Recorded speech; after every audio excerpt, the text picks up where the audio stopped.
I told you the sports gods sometimes have a naughty sense of humor. If you didn't believe me, take a look at the Steelers schedule. Right at the top there, Justin Fields and the New York Jets. I predicted Kenny Pickett and the Browns, 6 of one, half dozen of the other. But before we give ourselves over emotionally, spiritually, and otherwise to the 2025 campaign, I think it's worth taking a look back real quick at all the people who got in the way of Mike Tomlin's pursuit of greater success. Yeah, he's the greatest floor raiser in pro football this millennium, but still, there was meat left on the bone, if not for these people who have been blamed by the Steelers, Mike Tomlin, through words or deed. Of course, we go back 8 years or so, it would be the OG scapegoat Lev Bell's fault. But also, since then, it's Matt Canada's fault. And also Kenny Pickett's fault. Najee Harris's fault. Downright unprofessional of him to not develop 4.3 speed after the Steelers went to the trouble of drafting him. Really, it's Kevin Colbert's fault then, right? Also, though, George Pickens' fault. And Roethlisberger, how dare he have the temerity to want to keep playing? And you too, Mason Rudolph. What's with playing well down the stretch a couple years ago? You really made Mike Tomlin look bad doing that.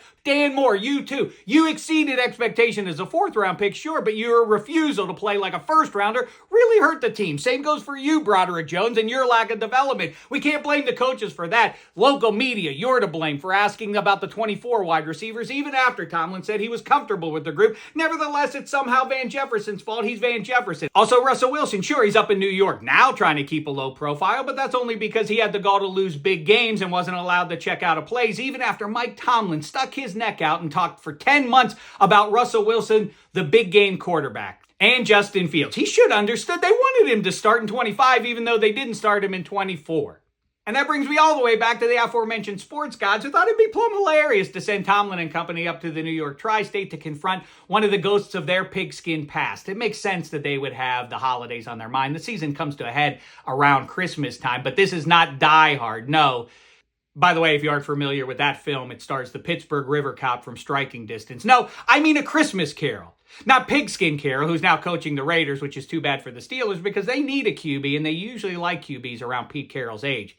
But really consider, what happens if Mike Tomlin loses with his QB of choice against the Jets and Justin Fields, who he could have kept for a few dollars more, which is not a Christmas movie.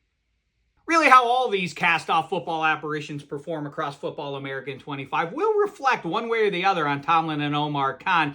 Does seem to me like it's all coming to a head in 2025. They are out of options of people to blame for their lack of postseason success. Come to think of it, you could probably put together a pretty good roster of all those guys that they've cast off. Maybe call them like the scapegoats or something. Okay, I think we can agree losing to that team in week 1 would stand as being more embarrassing than losing to the Jets. Tomlin might have to go hide in an air duct till next spring. Yippee-ki-yoy and double yoy.